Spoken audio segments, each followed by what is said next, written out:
안녕하세요, 강한분석입니다.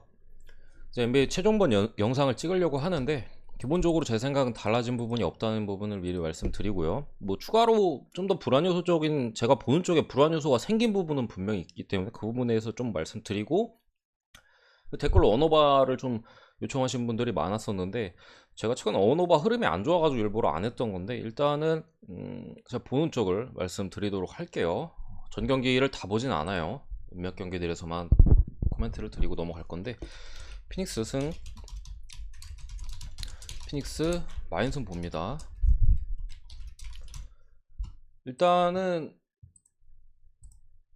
디안드레 에이튼이 제가 볼 땐 못 나올 가능성이 있는데, 이 부분 같은 경우에 어쨌든 뭐 맥기, 머리는 없지만 몸 하나는 기가 막히게 좋은 맥기. 어차피 조종은 크리스 폴과 카메론 페인이 한다 있고요. 카민스키, 요즘 얘가 좀 더 중용되고 있죠. 얘 같은 경우는 머리가 좋아요. 그러니까 패스라던가 뭔가를 맥기보단 할 줄 아는 게 많은 선수예요. 그렇기 때문에 최근 중용되고 있고, 뭐 크리스 폴 이런 선수들과의 호흡이 좋고, 그렇기 때문에 많은 득점을 올려주고 있고, 에이튼이 없어도 크게 문제가 없다라는 점을 말씀드리고 싶었고, 그리고 어쨌든 휴스턴 같은 경우에 우드가 최근에 이번 시즌 그냥 전체적으로 지난 시즌보다 좀 떨어진 모습을 보여주고 있다라는 부분이 휴스턴 프렌 쪽을 안 보는 이유입니다. 우드가 좀 떨어진 폼을 보여주고 있고, 지난 경기 특히나 상대가 포틀랜드인데도 너무 못했어요. 그렇기 때문에 사실 포틀랜드 정도 팀이면은 센터가 그래도 강점이 있는 선수이면은 좀 털어줘야 되거든요. 어느 정도 득점 볼륨을 가져가 줘야 되는데 포틀랜드 상대로도 부진했다. 얘가 이 경기에 반등할 가능성은 높지 않다라고 봤고, 그렇기 때문에 결국 휴스턴 프렌 쪽을 보려면은 얘네를 믿어야 되는데 이쪽을 믿겠습니다, 저는. 그래서 피닉스 마인을 봤는데, 어쨌든 불안한 점 같은 경우에는 크리스 폴이 은근 출전 시간을 많이 가져가고 있어요.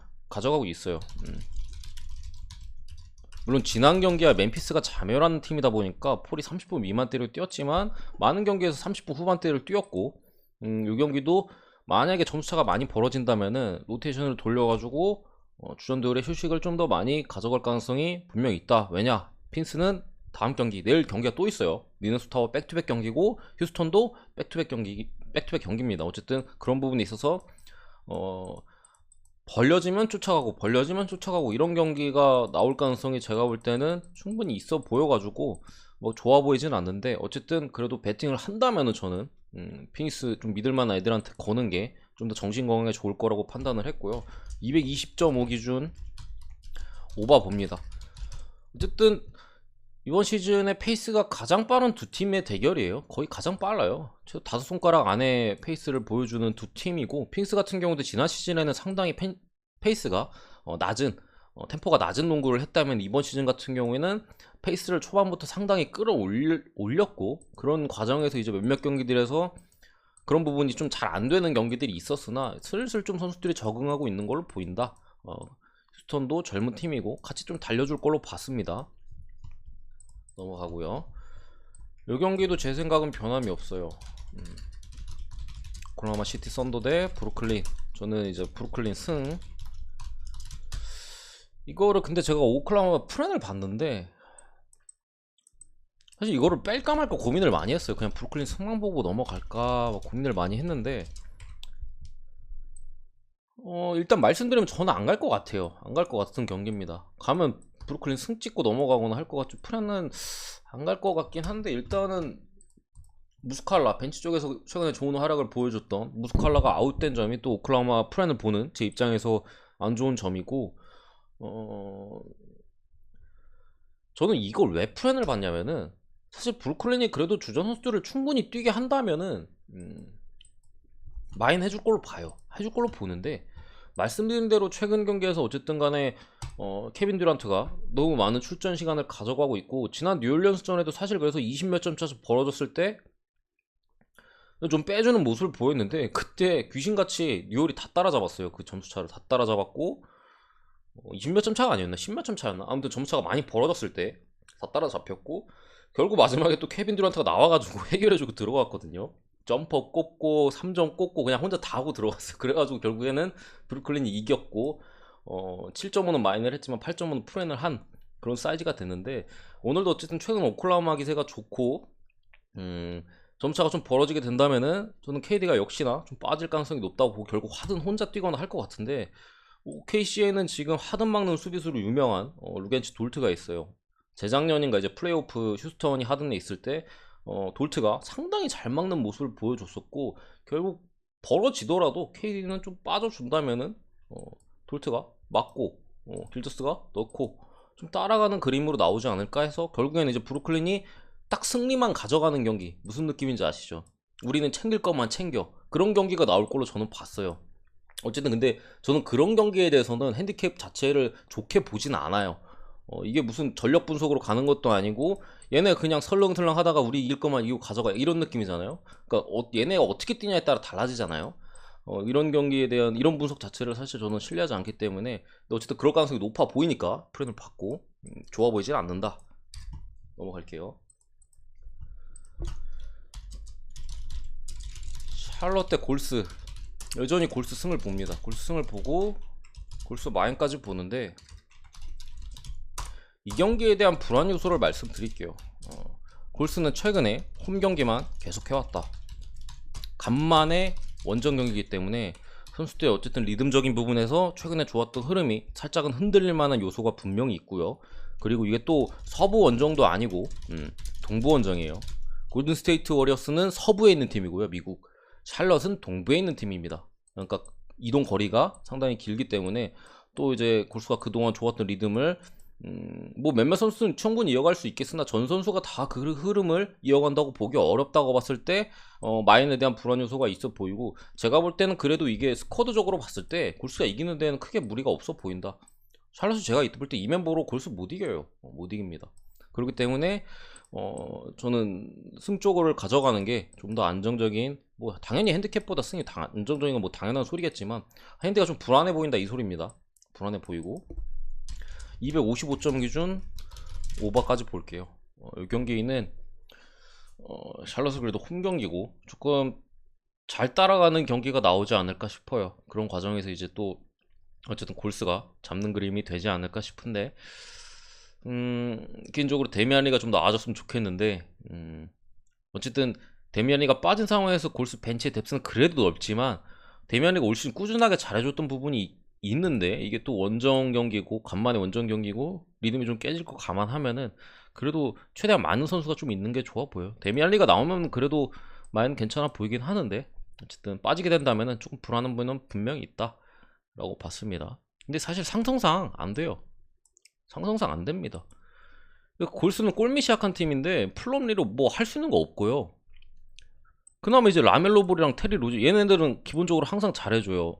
그 고든 헤이워드와 마일스 브리지스는 최근에는 살짝 좀 조금 내려오긴 했지만 항상 잘해준다 봤을 때 라멜로랑 로지어가 해줘야 되는데, 커리의 올 시즌 수비가 나쁘지 않다고 말씀드렸고, 또 벤치 쪽에 이제 게리 페이튼 2세 미쳤어요. 요즘 그냥 매 경기 제가 골스 때마다 골스 경기 분석 때마다 말씀드리는데 너무 잘해요 진짜로. 그렇기 때문에 샬럿의 가드진이, 백코트진이 크게 활개칠 가능성이 낮다라고 봤을 때는 골스가 이기는 데는 무리가 없다, 이런 느낌. 제가 봤을 때는 핸디캡은 이거 건드리는 게 맞는 것 같아요. 제 개인적인 의견입니다. 이거는 일단 말씀드리면은 너키치는 오늘 탈탈 털립니다. 요키치한테. 이름 비슷하잖아요. 요키치, 너키치. 너키치는 탈탈 털린다. 요키치가 탈탈 털어버릴 가능성이 제가 볼 때는 상당히 높고요. 너키치는 기본적으로 센터가 이 정도 센터면은 진짜 거의 무조건 털린다고 보시면 되는데 수비가 안 되기 때문에 요키치가 활개를 치고 다닐 가능성이 100%다 라고 봤고요. 결국 이제 데미안 릴라드에 대한 이슈가 이 경기의 포인트인데, 혹자는 뭐 몇몇 분들 이렇게 말씀하실 수도 있어요. 릴라드 올 시즌 마틴이 갔는데 안 나오면 오히려 이득 아니냐. 얘 나오면은 딥3 던지다가 다팅만 하고 턴오버 하던데 라고 말씀하실 수 있는데, 이게 한 4경기 전, 5경기 전이었으면 전 동감했을 거예요. 그리고 실제로 릴라드가 슛을 안 던져서 포틀랜드가 승리를 가져간 경기들이 꽤 있습니다. 두 경기인가? 제 기억에는 그 정도 있어요. 그러니까 릴라드가 클러치 때 많이 던지잖아요. 4쿼터 때 일명 이제 데임 타임이라고 해가지고 많이 던지는데 얘가 안 들어가니까 다른 선수들이 줬고 그걸 다른 선수들이 넣어줬어요. 근데 얘가 안 될 그 전에는 뭐냐? 얘가 직접 던졌어요. 근데 다팅해가지고 포트랜드가 4쿼터에 결국 진 그런 경기들 많았는데 최근 경기에서는 아니라고 저는 생각합니다. 최근에 릴라드는 있으면 무조건 플러스다. 얘가 빠지면 무조건 마이너스라고 생각해요. 지금의 릴라드는 조금 그래도 올라왔기 때문에 그런 부분 지난 경기만 해도 이 주전 라인업 전부 있잖아요. 얘네 3점 다 합해도 릴라드 혼자 안 돼요. 물론 앤서니 사이먼스 빼고 릴라드가 여기 있었잖아요. 그러니까 이 4명 3점 다 합해도 릴라드 혼자 3점 넣은 것도 안 됐다 휴스턴 전에. 근데 어떻게 릴라드가 빠진 게 플러스냐? 전 말이 안 되는 말이 안 되는 소리라고 생각하고요. 그렇기 때문에 이거 릴라드가 빠진 상황에서 덴버 마이는 그냥 베터라면은 배팅을 하는 사람이라면은 이걸 주력으로 가든 고배당이나 뭐 부주력으로 가든 덴버 마이는 한 박스는 최소 가야 된다고 생각해요. 배팅을 하는 사람이라면은 틀려도 못 먹어도 간다 약간 이 마인드로 요거는 그냥 찍어보는 게 무조건 저는 맞다 생각하고요. 덴버 승인 같은 경우 제가 볼 때는 의심의 여지가 없어 보이고 오늘 경기 중에 가장 좋아 보이는 경기 저는 덴버로 보고 있고 덴버 마인까지도 충분히 해줄 경기로 보고 있습니다. 뭐 추가적인 코멘트야 뭐 짧게 갈게요. 다 잘해줄 것 같아요. 제가 볼 때는 윌바튼이 지난 경기 부진했기 때문에 오늘 경기 또 살아날 수도 있을 것 같고 고든이나 제프는 좋고요. 그렇기 때문에 이거는 포트랜드가 못 이긴다 라고 말씀드리고 설명을 줄일게요. 어차피 뭐 강하게 본다고 말씀드렸으니까 그 안에 의미가 다 있다고 보시면 되고 클리퍼스 대 시카고 여전히 저는 클리퍼스 승에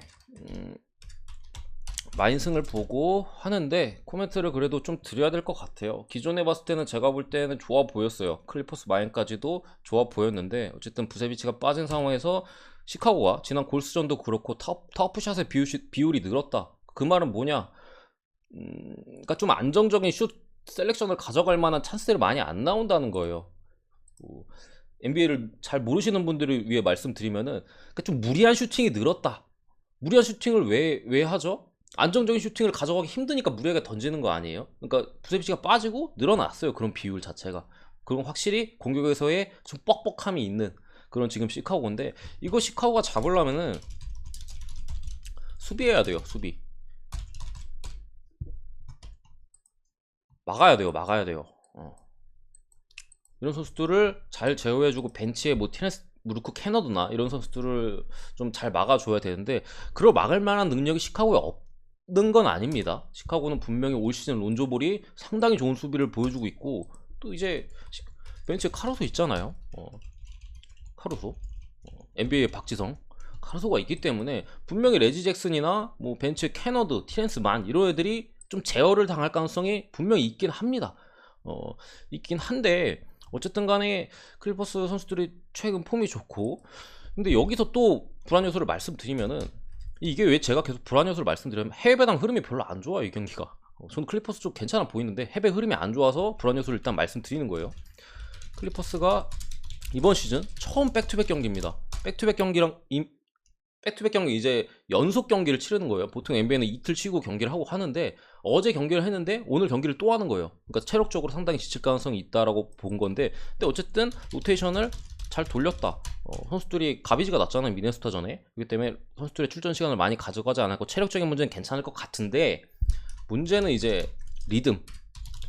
계속 백투백 경기가 없이 이틀 쉬고 경기하고 이틀 쉬고 경기하고 이 리듬이 백투백 경기를 하기 때문에 깨질 가능성이 그래도 있을 거로 봐요. 저는. 그러니까 모든 선수들이 다 부진한다고 보지는 않지만 몇몇 선수들은 그 영향을 받을 가능성이 높다. 그럼 클리퍼스가 최근에 엄청 좋았잖아요. 그 정도까지의 경기력이 나올 가능성이 높지 않다고 할 때 시카고가 이 수비적으로 좀 잘만 해주면은 비빌 가능성이 충분히 있어 보이긴 합니다. 그럼에도 저는 이렇게 보고요. 이 경기 같은 경우 언어바 217.5 기준 언더 봅니다. 이게 만약에 제 의견을 말씀드리면은 마인을 가면은 이거 보험으로 언더 찍으면은 괜찮을 것 같아요. 뭐 100%라고는 말씀 못 드리겠는데 확률상 시카고가 분명 선전을 한다면 제가 볼 때는 언더 쪽의 확률이 훨씬 높아 보이고 뭐 언더가 나오면서 클리퍼스가 마이너 할 확률도 뭐 없는 것도 아니고 뭐 이렇게 봅니다. 사실 언더 괜찮아 보여 제가 볼 때는. 언어바를 제가 최근에 많이 못 맞춰가지고 코멘트 안 드리려 했는데 또 어쨌든 간에 궁금해하시는 분들이 있으니까 저는 이거 언더 꽤 괜찮아 보이지 않을까라고 봅니다. 어쨌든 이 정도고요. 이 정도로 분석을 마무리하도록 하고, 이게 사실 전력적으로 보면은 한 올정배예요, 올정배. 지금 현재 전력 보면 올정배가 나오는 날이 맞고요. 이 경기도 그렇고 클리퍼스 경기도 그렇고 골스 경기도 그렇고 사실 일정 골스는 간만에 원정으로 왔고 클리퍼스는 첫 백투백, 그러니까 이런 일정 면에서의 불안 요소만 아니면은 전력적으로 봤을 때는 제가 볼 때는 스포츠에 100%는 없지만 상당히 높은 확률로 뭐 해줄 걸로 보는데, 일단 그런 면에서 불안 요소가 있긴 합니다. 어쨌든 시즌 초반이고 이 선수들 같은 경우 리듬이 상당히 중요해요. 같은 리듬을 이어가는 게 상당히 중요하고 선수들 또한 그런 부분에 있어서 신경을 많이 쓰는데, 그런 부분 좀 깨졌다는 게 최근 오늘 경기에서는 깨진 상태로 경기를 한다는 것만 불안 요소고 나머지는 괜찮아 보이고 저는 올정배 봅니다. 이거 올정배 봐요.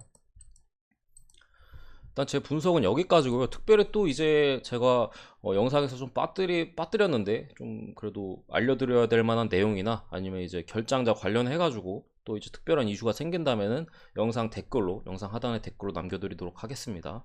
구독과 좋아요 한 번씩 부탁드리고 오늘도 좋은 결과 있으시길 바랍니다. 감사합니다.